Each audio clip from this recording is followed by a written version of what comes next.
എന്റേതു മാത്രം. രചന ആമിന. അവതരണം ഷാഹുൽ മലയിൽ. എഡിറ്റിംഗ് ഷെരീജ് പൂനൂർ. അവന്റെ ചുണ്ടുകൾ അവളുടെ മുഖത്തേക്ക് സ്പർശിക്കാനെന്ന പോലെ വന്നതും കാവ്യെല്ലാം മറന്ന് അവന്റെ കണ്ണുകളിലേക്ക് നോക്കി. നിന്റെ ഈ നോട്ടത്തിൽ നിന്ന് എനിക്കറിയാം നിന്റെ ഉള്ളിലെ മാറ്റം എന്താണെന്ന്. കണ്ടില്ലേ, എന്റെ ഒറ്റ നോട്ടത്തിനേ ഉള്ളൂ നിന്റെ വാശി. ആദ്യം അത് പറഞ്ഞു. പെട്ടെന്ന് കാവ്യത കേട്ട് പല്ലടിച്ചോണ്ട് അവന്റെ വയറ്റിനിട്ട് ഇടിച്ചതും ആദ്യം വയറും പൊത്തിപ്പിടിച്ച് അവളെ നോക്കി. എടി നിന്നെ ഇനി ഇമാതിരി പരിപാടി കാണിച്ച ആദ്യം പറഞ്ഞ അവൾ പിണങ്ങിയ പോലെ ഇരുന്നു. അത് കണ്ടത് അവൻ കുരിഞ്ഞവളുടെ കവിളിൽ നിന്ന് ചുംബിച്ചുകൊണ്ട് കാറിൽ വന്ന് കയറി. അപ്പോഴേക്കും കാവ്യയുടെ പിണക്കവും അലിഞ്ഞില്ലാതെയായി. എവിടെയൊക്കെ പോകണ്ട്? വണ്ടി കുറച്ച് ദൂരം പിന്നിട്ട് സന്ദീപിന്റെ ചോദ്യം കേട്ടതും പ്രിയ ഒന്നും മനസ്സിലാവാതെ അവനെ നോക്കി.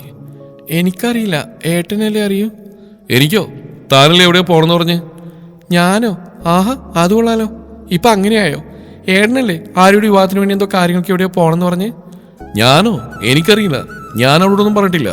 പിന്നെ ഞാനാണോ പറഞ്ഞ്? ഇത് കൊള്ളാലോ, ഒരു കള്ളം പറയതേ ഏട്ടാ. അതെ, ഈ ഏട്ടാ വിളി നിർത്തൂ, എനിക്കത് പിടിക്കുന്നില്ല. താൻ എന്റെ പേര് വിളിച്ചാൽ മതി.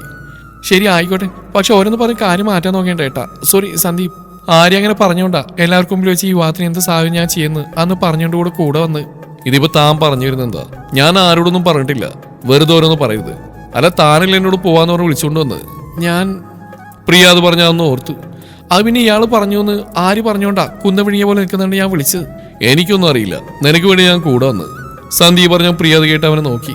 എനിക്ക് വേണ്ടിയോ? തന്റെ അനിയത്തിക്ക് വേണ്ടി എന്ന് പറയും. ഇതിനെല്ലാം കാരണം ആര്യാ? അവളെ നീല ഒപ്പിച്ച് കാണും. ഇതൊന്നും ഞാൻ അറിഞ്ഞിട്ടില്ല. എന്നെ കാലത്ത് വിളിച്ചു വരുത്തിയ പോലെ അവളാ. ആന്റിക്ക് എന്തോ പറയാനുണ്ടെന്നും പറഞ്ഞ് ലച്ചുവും കാവ്യ അവിടേക്ക് വരുന്നുണ്ടെന്നും പറഞ്ഞു. പക്ഷെ ആന്റി ഒന്നും അറിഞ്ഞിട്ടില്ല. വേറൊന്നും എനിക്കറിയില്ല. ലച്ചുവിനോട് ആനന്ദിന്റെ അമ്മയ്ക്ക് എന്തോ പറയാനുണ്ടെന്ന് പറഞ്ഞിട്ടാ ആര്യ വിളിച്ച്. അതാ ഞാൻ അവളെയും കൊണ്ട് വന്ന്. ഇതിനൊക്കെ പിന്നിൽ അവളാണെങ്കിൽ അവളെ തന്നെ വിളിക്കുക. എന്താണെന്നറിയണല്ലോ. ഇയാൾക്ക് ഫോൺ ഉണ്ടല്ലോ, എടുത്ത് വിളിക്ക്. കൂടുതൽ അഹങ്കാരമൊന്നും വേണ്ട. നിന്റെ പഴയ സ്വഭാവം കഥയ്ക്ക് എനിക്കറിയാം. ആ സ്വഭാവം എന്നോട് എടുക്കണ്ട. സന്ദീപ് പറഞ്ഞു. പ്രിയ കഥ കേട്ട് ചൊറിഞ്ഞു കയറി. എന്റെ സ്വഭാവം അങ്ങനെ ആയത് ഞാൻ മാത്രം കൊണ്ടല്ല, എന്റെ ചുറ്റുള്ളവരെന്നെ അങ്ങനെ ആക്കിയതാ. സ്നേഹിച്ച് നഷ്ടമായപ്പോൾ പരിധി വിട്ട് ഞാൻ പെരുമാറി എന്നുള്ള സത്യ. നിങ്ങൾ സ്നേഹിച്ചിരുന്ന പെൺകുട്ടി നഷ്ടമായപ്പോൾ എല്ലാം കണ്ടിരിക്കാൻ നിങ്ങൾക്കായോ? ഇല്ലല്ലോ. അതിന്റെ പ്രതികാരം വരെ നിങ്ങൾ വീട്ടിലേ. അതേസമയം എൻ്റെ ഉള്ളിൽ അങ്ങനെ തോന്നി, അതേ ഞാൻ ചെയ്തോളൂ. പക്ഷെ ഇപ്പം ഞാൻ അങ്ങനെയല്ല. ഇനി നിന്റെ കൂടെ മുന്നോട്ട് ഞാനില്ല, ഞാൻ തിരിച്ചു പോയിക്കോളാം. പ്രിയ പറഞ്ഞതും സന്ദീപ് അവൾ പറഞ്ഞു കേട്ട് അവളെ നോക്കി. നിന്റെ ചുറ്റുമുള്ളവരെന്ന് പറയണ്ട, കാരണം അവരൊക്കെ എത്ര നല്ല മനുഷ്യരാണെന്ന് എനിക്കറിയാം. നീ അങ്ങനെയൊക്കെ ആയതിന് നീ തന്നെ ഉത്തരവാദി. സ്വയം ബുദ്ധി ഉണ്ടായിട്ടും ചിന്തിക്കാതെ പോയത് നിന്റെ തെറ്റ് തന്നെയാ. നിനക്ക് പോണേ പോവാം, പിടിച്ചു വെച്ചിട്ട് എനിക്കൊന്നും കിട്ടാനില്ല.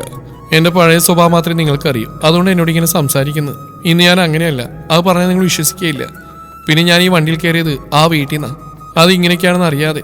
അതുകൊണ്ട് എന്നെ കയറ്റിയെടുത്ത് എന്നെ വിട്ടേക്ക്, ഞാൻ പൊക്കോളാം. പ്രിയ ചെറിയ വിഷമത്തോടെ പറഞ്ഞു. അവനവളെ നോക്കി. ഇതിനൊക്കെ പിന്നിൽ അവളല്ലേ?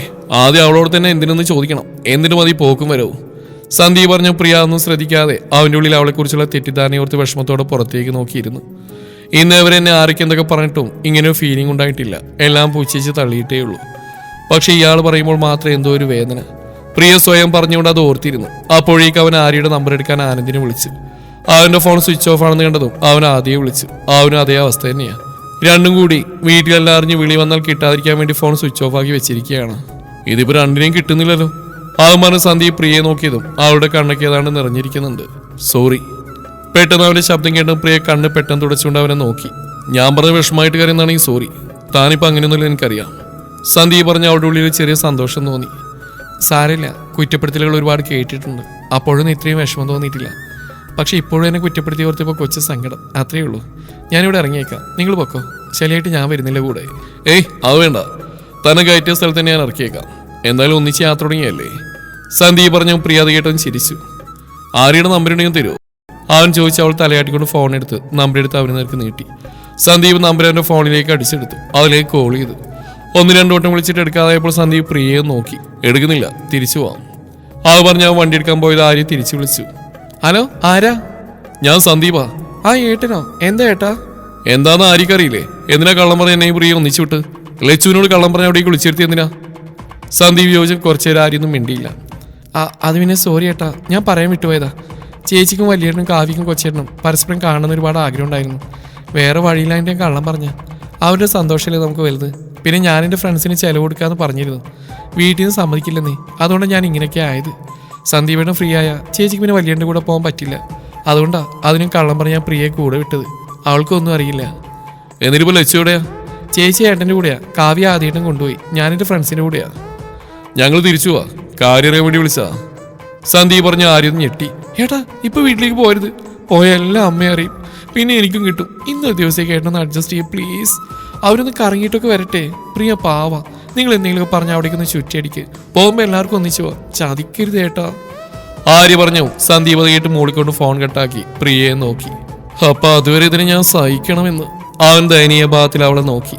ആര്യ എന്ത് പറഞ്ഞു? പ്രിയ ചോദിച്ചോ. അവനെല്ലാം പറഞ്ഞു. അപ്പൊ വീട്ടിലേക്ക് പോകാൻ പറ്റില്ല അല്ലേ? സാരല്ല, എന്നെ ഇവിടെ ആക്കിയേക്ക്. ഞാൻ ഇവിടേക്കൊന്ന് കറങ്ങി അവരെത്തുമ്പോഴേക്കും തിരിച്ചെത്തിയേക്കാം. അത് വേണ്ട, പിന്നെ നിന്നെ കാണാണ്ട് ഞാൻ കൊടുക്കും. അതിനല്ലേ. എന്നാരും കൊണ്ടുപോയില്ല. താനൊന്നും മിണ്ടായിരുന്നാ മതി. എനിക്കറിയാം വേണമെന്ന്. എനിക്കതിനും മിണ്ടായിരുന്ന ശീലമല്ല. പിന്നെ സംസാരിക്കുന്ന എൻ്റെ ഇഷ്ടമാണ്. പ്രിയ പറഞ്ഞു. അവനെ നീട്ട് പല്ലടിച്ചു. ഓക്കെ, നമുക്ക് ഫ്രണ്ട്സ് ആവും. അപ്പൊ പിന്നെ പ്രശ്നമില്ലല്ലോ. ഉള്ള ഫ്രണ്ട്സ് തന്നെ ധാരാളം. ഉണ്ടായിരുന്നയാൾ പോയില്ലേ? നിങ്ങൾക്ക് വേറെ അധികം ഫ്രണ്ട്സ് ഒന്നുമില്ലെന്ന് എനിക്കറിയാം. ചിലപ്പോൾ എന്നെ ഫ്രണ്ടാക്കിയാൽ നിങ്ങൾക്കെല്ലാം ഷെയർ ചെയ്യാൻ ഒരാളാവുമല്ലോ. എനിക്കതിനിപ്പോൾ എല്ലാവരും ഉണ്ട്. ഞാൻ ലച്ചുവിനോട് ഷെയർ ചെയ്തോളാം. നിന്റെ സഹായം വേണ്ട. അവള് നാളെ വിവാഹം കഴിഞ്ഞു പോയാൽ ഇപ്പോഴത്തെ പോലെ അന്ന് നടക്കുമെന്ന് തോന്നുന്നുണ്ടോ? അവളോട് ഭർത്താവിൻ്റെ കൂടെ ആയിരിക്കും. അന്നീ അവസരം നഷ്ടമാക്കിയതോർത്ത് വിഷമിക്കേണ്ടി വരരുത്. പ്രിയ പറഞ്ഞു. സന്ദീപ് എന്ന് ഓർത്തു. നിന്റെ ക്ലാസ് ഒന്നും എനിക്ക് കേൾക്കണ്ട. ആ വായ നടച്ചൊക്കെ എന്ത് വേണമെന്ന് പറയും. എന്നാ ഫ്രണ്ട്സ് ആവാം. എനിക്കങ്ങനെ ഒരുപാട് ഫ്രണ്ട്സ് ഒന്നുമില്ല. പ്രിയ അത് പറഞ്ഞ് കൈ നീട്ടിയതും അവൻ കുറച്ചേരം അവിടെ കയ്യിലേക്ക് നോക്കിയിട്ട് കൈ കൊടുത്തു. ഫ്രണ്ട്സ് അവൻ പറഞ്ഞു. പ്രിയ സന്തോഷത്തോടെ കേട്ട് ചിരിച്ചു. എന്താ ഇങ്ങനെയൊക്കെ? ഇത് ആരുടെ പ്ലാനാ? ആര്യയുടെ. പക്ഷെ ഇങ്ങനെ ആവുമെന്ന് കരുതിയില്ല. അവൾക്ക് കൊടുത്ത പൈസ വെറുതെ ആയിപ്പോയെന്ന് ഞാൻ കരുതിയത്. പൈസയോ? അവള് 2 ഏട്ടന്മാരുടെയും കല്യാണം പ്രമാണിച്ച് ഫ്രണ്ട്സിന് ചെലവ് ഞങ്ങളുടെ കയ്യിൽ നിന്ന് എണ്ണി മേടിച്ചിട്ടാ ഇന്നിങ്ങനെ ഒരു അവസരം ഉണ്ടായി തന്ന്. അഥവാ പാളിപ്പോയിരുന്നെങ്കിൽ അവളുടെ കാര്യത്തിൽ തീരുമാനമായനെ. അതെന്താ കല്യാണമായി പിന്നെ അവളെ വിലയില്ലാണ്ടായ ഏട്ടന്? ലച്ചു തമാശ പോലെ ചോദിച്ചു. അവളും ചോദിച്ചു ഇങ്ങനെ. നിങ്ങളെല്ലാം എന്തിനാ ഇങ്ങനെയൊക്കെ ചിന്തിക്കുന്നത്? വെറുതെ ചോദിക്കുന്ന. ചിലപ്പോൾ എന്തെങ്കിലും കിട്ടിയാലോന്ന് കരുതി. അവൾ ചിരിച്ചുകൊണ്ട് പറഞ്ഞു. അവള് ഞങ്ങൾക്ക് ജീവനാ. എന്തൊക്കെ പറഞ്ഞാലും അവൾ ഞങ്ങൾക്ക് പ്രിയപ്പെട്ടതാ. ആരെയും അമ്മയും അച്ഛനും ഒന്നും ഇല്ലാതെ ഒരു ജീവിതം ഓർക്കാൻ കൂടി ഞങ്ങൾക്കാവില്ല. ഇതൊക്കെ എനിക്കും അറിയാട്ടാ. പക്ഷെ നാളെ ഒരിക്കലും ആരെയും മറ്റാളുടെ കയ്യിൽ ഏൽപ്പിക്കേണ്ടി വരില്ലേ? അപ്പൊ എന്ത് ഈ 2 ഏട്ടന്മാരും കൂടി? ലച്ചു പറഞ്ഞതും ആനന്ദ കേട്ട് നിശബ്ദമായി. കാരണം ഇന്നേ വരെ അങ്ങനെ ഒരു കാര്യം അവനും ചിന്തിച്ചിരുന്നില്ല. അവൾ ഇന്ന് അവർക്കൊപ്പം ഉണ്ടാവുമെന്ന് മാത്രമായിരുന്നു അവരുടെ ഉള്ളിൽ. എന്തു പറ്റി ഏട്ടാ? വിഷമായി ഞാൻ പറഞ്ഞു? ലച്ചു അവന്റെ ശബ്ദം കേൾക്കാതെ ചോദിച്ചു. നീ പറയുന്നവരെ അങ്ങനെ ഒരു കാര്യം ഞാൻ ആലോചിച്ചിട്ടില്ല. ഞങ്ങൾക്കൊപ്പം കളിച്ചും ചിരിച്ചും വാശിയാട്ടി നടക്കുന്ന ഒരു കൊച്ചുകുട്ടിയെ പോലെ അവള് ഞങ്ങൾക്ക്. കാവ്യയുടെയും പ്രിയുടെയും അതേ പ്രായം തന്നെ അവൾക്കും. പക്ഷെ ഇതുവരെ അവൾക്കൊരു ജീവിതം എന്ന ചിന്ത ഞങ്ങളിൽ ഉണ്ടായിട്ടില്ല. ഇന്നും ആരെയും ഞങ്ങൾക്ക് കൊച്ചുകുട്ടിയാ. അവൾക്കൊരുപാട് പ്രായമൊന്നും ആയിട്ടില്ലല്ലോ. അവൾക്കൊരു കൂട്ട് വേണം തോന്നുന്നവരെ അവൾ ഞങ്ങളുടെ കൂടെ ഉണ്ടാവും. പ്രിയപ്പെട്ടവരെല്ലാം അവർക്ക് പ്രിയപ്പെട്ടവരെ കുറിച്ച് അങ്ങനെ തന്നെയാ. കാവ്യ വിവാഹിതയാകാൻ പോകുന്നു. ഇനി പ്രിയ കൂടി ജീവിതമാകുമ്പോൾ ആര്യക്ക് തോന്നില്ലേ അവള് തനിച്ചായിന്ന്? ഒരിക്കലും ഇല്ല. ഞങ്ങൾ കൂടെ ഉള്ളിടത്തോളം കാലം അവൾ തനിച്ചാവില്ല. അതിനൊന്നും ചിന്തിക്കാൻ പോലും സമ്മതിക്കില്ല ഞങ്ങൾ. വിവാഹം കഴിച്ചാൽ മാത്രമേ കൂട്ടുണ്ടാവുന്നതെന്ന് ഞാൻ കരുതുന്നില്ല. നമ്മൾ മനസ്സിലാക്കുന്ന ആരെങ്കിലും കൂടെ ഉണ്ടായാൽ മതി. എൻ്റെ ഏട്ടനും കുഞ്ഞുനാൾ മുതൽ എനിക്കൊപ്പം ഉണ്ടായിരുന്നെങ്കിൽ, ഞാൻ വളർന്നപ്പോൾ ഇങ്ങനെ തീരുമാനം എടുക്കാൻ കൂടെ ഉണ്ടായിരുന്നെങ്കിൽ ഏട്ടനും ഞാൻ തമ്മിൽ കണ്ടുവിട്ടായിരുന്നു ഏട്ടാ. അത് ദൈവത്തിന്റെ വിധിയാണ്. കാരണം അതുകൊണ്ടാണ് നിനക്ക് പ്രിയപ്പെട്ടവരെ പോലും ദൈവം നിന്നിൽ അകറ്റിയത്. ഞാനും നീ ഒന്നിക്കണമെന്നായിരുന്നു വിധി. ആനന്ദ് പറഞ്ഞു. ലച്ചു അതിന് പുഞ്ചിരിച്ചു. എൻ്റെ ഏട്ട ഒത്തിരി സന്തോഷത്തോടെയാണ് ഇന്നലെ എനിക്ക് ഈ സമ്മാനം തന്നു. എങ്ങനെയുണ്ട് എന്നെ കാണാൻ? ഏട്ടാ അഭിപ്രായം ഒന്നും പറഞ്ഞില്ലല്ലോ. ലച്ചു കരുവിച്ചുകൊണ്ട് പറഞ്ഞു. നന്നായിട്ടുണ്ട്, പക്ഷെ നിനക്ക് ചേരുന്നില്ലെന്ന് എനിക്ക് തോന്നുന്നു. ആനന്ദ് പറഞ്ഞു. ലച്ചു പിണക്കത്തോടെ മുഖം തിരിച്ചു. എല്ലാവരും കൂടി നിന്നെ പറ്റിച്ചെന്ന് എനിക്ക് തോന്നുന്നു. ശരിക്കും നിനക്കിത് ചേരുന്നില്ല. അവൻ എരിവിയേറ്റാനെന്ന പോലെ പറഞ്ഞു. ലച്ചു അത് കേട്ട് മുഖം വീർപ്പിച്ചു. എൻ്റെ അച്ഛനും അമ്മേനോട് കള്ളം പറയില്ല. എൻ്റെ ഏട്ടൻ എനിക്ക് വാങ്ങിത്തന്നാ. ഇനി കൊള്ളില്ലെങ്കിൽ പോലും എനിക്കിത് പ്രിയപ്പെട്ടതാ. എങ്കിൽ പിന്നെ എന്തിനാ എന്നോട് നീ ചോദിച്ച്? പ്രിയപ്പെട്ട ഒന്നും ആരും വേണ്ടെന്ന് വെക്കാറില്ല. ആരോടും അഭിപ്രായം ചോദിക്കാറുമില്ല. അത് ശരിയാ, ചോദിക്കാമെന്ന് എന്നെ വേണം പറയാൻ. ആകും പറഞ്ഞ അവൾ മുഖം തിരിച്ചതും അവൻ അവളുടെ മുമ്പിലേക്ക് വന്നു നിന്നു. ഇനി അവനൊരു സത്യം പറയട്ടെ. എന്താ? സുന്ദരിയായിട്ടുണ്ട്, നല്ല ഭംഗിയുണ്ട് കാണാൻ. അവളുടെ കാതിലെ കമ്മലിലും തട്ടിക്കൊണ്ടവൻ പറഞ്ഞു. അത് ഏട്ടൻ പറഞ്ഞില്ലെങ്കിൽ എനിക്കറിയാം. എൻ്റെ ഏട്ടൻ എനിക്ക് ചേരുന്നേ കൊണ്ടുവരുള്ളൂ. പക്ഷെ എന്നെ നിന്റെ ഏട്ടൻ കൊണ്ടുവന്നില്ല. അപ്പൊ ഞാൻ നിനക്ക് ചേരുന്നല്ലേ? അത് ദൈവം കാണിച്ചെന്നാണെന്നല്ലേ ഏട്ടൻ പറഞ്ഞ്? ആണോ? അവൻ പ്രണയത്തോടെ നോക്കിക്കൊണ്ട് ചോദിച്ചു. അതെ, ഇത്രയൊക്കെ നടന്നിട്ട് എന്നിലേക്ക് തന്നെ ഏട്ടനെ ചേർത്ത് വെച്ച ദൈവത്തോടാ ഞാൻ നന്ദി പറയുന്നത്. കാരണം എനിക്ക് അത്രയും പ്രിയപ്പെട്ട ഒന്നാ ദൈവം തന്ന്. എൻ്റെ വേദനകൾക്ക് മരുന്നായും എനിക്കൊരു താങ്ങായും എന്നെ കൈപ്പിടിച്ച് നിർത്തിയ ആളെ ഏട്ടൻ. ഒരിക്കലും പകരം വെക്കാനാവാത്ത ഒന്ന്, എൻ്റേത് മാത്രമായ ഒന്ന്. ഐ ലവ് യു ഏട്ടാ. ലച്ചു അതും പറഞ്ഞ അവരുടെ നെഞ്ചിലേക്ക് ചാഞ്ഞതും ആനന്ദ് സന്തോഷത്തോടെ അവളെ ചേർത്ത് പിടിച്ചു. നീ ഹാപ്പിയല്ലേ ലച്ചു? എൻ്റെ സ്വപ്നങ്ങളെല്ലാം യാഥാർത്ഥ്യമായിക്കൊണ്ടിരിക്കുക. ഞാൻ ഒരുപാട് സന്തോഷിക്കുന്നുണ്ട്. എല്ലാത്തിനും കാരണം ഏട്ടനാ. അതിനവൻ പുഞ്ചിരിച്ചു. നീ ആഗ്രഹിച്ച പോലെ എല്ലാം നടന്നില്ലേ? ഇനി എന്തെങ്കിലും ആഗ്രഹമുണ്ടോ നിനക്ക്? ആനന്ദ് ചോദിച്ചോ. അവൾ വിഷമത്തോടെ പറഞ്ഞു. എൻ്റെ ഏട്ടൻ്റെ ഉള്ളിൽ ഇന്നും മരിക്കാത്ത ഓർമ്മയായിട്ട് വേണിച്ചേച്ചി ജീവിച്ചിരിപ്പുണ്ട്. എൻ്റെ ഏട്ടനൊരു ജീവിതം ഉണ്ടാവണം. വേണിച്ചേച്ചി അത് ആഗ്രഹിക്കുന്നുണ്ടാവും. പക്ഷെ ഏട്ടന് മാത്രം അതിനാവുന്നില്ല. പ്രണയം അങ്ങനെയാണ്. ചിലർക്ക് അത് സുഖമുള്ളൊരു ഓർമ്മയാവും. എന്നാൽ ചിലർക്ക് വേദനിപ്പിക്കുന്ന ഓർമ്മയാവും. നിന്റെ ഏട്ടനെ അനുഭവിക്കേണ്ടി വന്ന അതാണ്. സമയമെടുത്തേക്കും, എന്നാലും നിന്റെ ആഗ്രഹവും നടക്കും. ആനന്ദ് പറഞ്ഞു. അവളവൻ ഒന്നുകൂടെ മുറുക്കെ പിടിച്ചു. അവരവളുടെ നെറ്റിയിലൊന്ന് ചുംബിച്ചുകൊണ്ട് അവളുടെ കൈയും പിടിച്ച് നടന്നു. ഓരോ കാലടികൾക്കൊപ്പവും പുതിയ സ്വപ്നങ്ങൾ നെയ്തുകൊണ്ടിരുന്നവർ. സമയം ഏകദേശം വൈകുന്നേരം ആവാനായിരുന്നു. ആദ്യം കാവ്യ ഒരുപാട് കറങ്ങി നടന്നു. ആനന്ദും ലച്ചുവും ബീച്ചിലും പാർക്കിലൊക്കെ പോയി. അവസാനം ഒരു സിനിമയും കണ്ട് അവരിറങ്ങി. സന്ദീപ് കൈകൊടുത്ത് ഫ്രണ്ടായതോടെ വല്ലാത്ത സന്തോഷത്തിലാണ് പ്രിയ. ആദ്യമൊക്കെ അവളുടെ സംസാരവും ശല്യമായി അവന് തോന്നിയെങ്കിലും പിന്നീട് അവൾ അറിയാൻ ശ്രമിച്ചപ്പോൾ അവനും അത് രസം പിടിച്ചു. രണ്ടുപേരും അത്യാവശ്യം നല്ല കമ്പനിയൊക്കെ ആയിട്ടുണ്ട്. രണ്ടുപേരും കൂടി കാറിൽ തന്നെ കുറേ ദൂരം ഓരോന്ന് പറഞ്ഞു പോയി. പ്രിയ അവളെക്കുറിച്ചുള്ള ഏകദേശ കാര്യങ്ങളൊക്കെ അവനോട് പറഞ്ഞു. അവനും പൂർണ്ണമായിട്ടല്ലെങ്കിലും അവൾ പറഞ്ഞ പോലെയൊക്കെ തന്നെക്കുറിച്ചും പറഞ്ഞു. ആര്യ ഫ്രണ്ട്സിന് ചെലവ് കൊടുത്തിറങ്ങിയതും ആനന്ദിനെയും ആദ്യയും വിളിച്ചതും സ്വിച്ച് ഓഫ് എന്ന് കേട്ട് കലിപ്പിട്ട് അച്ഛൻ ഇറക്കിയ സ്ഥലത്ത് തന്നെ നിൽക്കുകയാണ്. അപ്പോഴേക്കും സന്ധ്യയും പ്രിയ അവിടെ എത്തിയിരുന്നു. പരസ്പരം സന്തോഷമായിട്ട് സംസാരിക്കുന്ന അവരെ കണ്ടതും ആര്യ ഒന്ന് പുഞ്ചിരിച്ചു. അപ്പോഴേക്കും ആദ്യയും ആനന്ദും എത്തിയിരുന്നു. നിങ്ങൾ എന്തിനാ ഫോൺ സ്വിച്ച് ഓഫ് ആക്കി വെച്ചേ? ആര്യ കലിപ്പിൽ ചോദിച്ചു. ആരും ശല്യം ചെയ്യാതിരിക്കാനാവും, പ്രിയ പറഞ്ഞു. വഴി പറഞ്ഞെന്ന് എന്നോട് തന്നെ വേണമായിരുന്നു ഇങ്ങനെ ഒരു പണി. ഞാൻ എത്ര നേരം ഇവിടെ പോസ്റ്റായി നിൽക്കുന്നു എന്നറിയോ? സോറി മോളെ, എന്തായാലും നീ ചോദിച്ചൊക്കെ തന്നിട്ടല്ലേ വഴി പറഞ്ഞെന്ന്. ഇനി ഇതുപോലെ ആവശ്യം വരുമ്പോൾ ഞാൻ തന്നെ വേണ്ടി വരും. അപ്പൊ കാണിച്ചു തരത്തുള്ള മറുപടി. എനിക്ക് വിശക്കുന്നു, ഇന്നലെ വാങ്ങിയിട്ട് ആരെങ്കിലും. അപ്പൊ ഇതിന് ചെലവെന്ന് പറഞ്ഞിട്ട് അത് അവർക്കല്ലേ. ചെലവ് കൊടുത്തിട്ട് അതിന് കൈയിട്ട് വാരിയ അവളുമാരെന്നെ കൊല്ലും. ഒന്നും കിട്ടിയില്ല, അതുകൊണ്ട് രൂപ 5000 പൊട്ടിച്ച് ഒറ്റ ദിവസം കൊണ്ട്. എന്നിട്ട് അവൾക്കൊന്നും കിട്ടിയില്ല പോലും. ഇനി വീട്ടിൽ പോയിട്ട് കഴിക്കാം. കണ്ടോ ദുഷ്ടമാർ, കാര്യം കഴിഞ്ഞപ്പോൾ എന്നെ വേണ്ട. അല്ലെങ്കിലും പെണ്ണിട്ടനാകുമ്പോൾ പെങ്ങന്മാർക്കൊരു വിലയും കാണില്ലെന്ന് എനിക്കറിയാം. എന്തെങ്കിലും വാങ്ങിത്തരാൻ ഞാൻ വരില്ല, ഞാൻ ഇവിടെ കിടക്കാൻ പോവാ. അതും പറഞ്ഞ് ആര്യ റോഡിലിരിക്കാൻ പോയതും അതുകൊണ്ട് ആദ്യം ആനന്ദും പരസ്പരം നോക്കിയിട്ട് ചുറ്റുമൊന്ന് നോക്കി. കുറച്ച് തിരക്കുള്ള സ്ഥലമായതുകൊണ്ട് എല്ലാവരും ശ്രദ്ധിക്കുന്നത് കണ്ടതും രണ്ടും ആര്യയെ നോക്കി. എഴുന്നേൽക്ക്, വാ, ഫുഡ് മേടിച്ചു തരും എനിക്ക്. തരാം, വാ. അതും പറഞ്ഞ് എല്ലാവരും കൂടി ഹോട്ടലിൽ കയറി ഫുഡ് അടിച്ചിറങ്ങി. സന്ദീപ്, കുറച്ചുകൂടി എടുക്ക്, പെട്ടെന്ന് പ്രിയ പറഞ്ഞു. എല്ലാതും കേട്ട് ഞെട്ടി അവളെ നോക്കി. ഇത് രണ്ടും സെറ്റായോ? ആയിന്നാ തോന്നണേ. എന്നാൽ ആരോടും പറയണ്ട, അഥവാ അങ്ങനെ അല്ലെങ്കിൽ പിന്നെ അടുത്ത ആഴ്ച നമ്മൾ കൊടുത്തു എന്ന് പറഞ്ഞ് നമ്മുടെ മണ്ടയിലാവും. ആദ്യം പറഞ്ഞു. കാവ്യ അതിന് തലയാട്ടി. വേണ്ട പ്രിയ, മതി. ഇത് കണ്ടതും ആരെയും കിളി പോയിരിക്കുകയാണ്. ലച്ചു ആനന്ദം അവിടെയും കത്തിടിയായതുകൊണ്ടൊന്നും അറിയുന്നില്ല. നിങ്ങൾക്കറിയോ, എനിക്കിന്നൊരു പുതിയ ഫ്രണ്ടിനെ കിട്ടി, പ്രിയ ചിരിച്ചുകൊണ്ട് പറഞ്ഞു. ആരാ? ദേ ഈ സന്ദീപ്, ഞങ്ങളിപ്പോൾ നല്ല ഫ്രണ്ട്സാ, പ്രിയ പറഞ്ഞതും എല്ലാവരും അത് കേട്ട് ശ്വാസം വിട്ടു. എന്നാൽ കാവ്യയുടെ മുഖം ചെറിയ വിഷമമായി. അവർ തമ്മിൽ എന്തെങ്കിലും അവൾ ആഗ്രഹിച്ച പോലെ.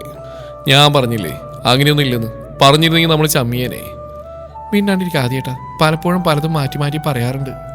കാവ്യ ചൂടായതും ആദ്യം ഇതെന്ത് കൂത്തിയെന്ന പോലെ വാടച്ചു. ഫുഡും കഴിഞ്ഞ് സന്ദീപും പ്രിയം വന്ന പോലെ ആദ്യം തന്നെ വീട്ടിലേക്ക് പോയി. പുറകെ അച്ഛനെ വിളിച്ച് കാവ്യ ആര്യയും ലച്ചുവും പോയി. പിന്നെ ആദ്യം ആനന്ദും. തിളക്കൊന്നുമില്ലല്ലോടി മോളെ വിറ്റകളെ കണ്ടിട്ട്. ഇത് പൈസ പോയ ലക്ഷണാ.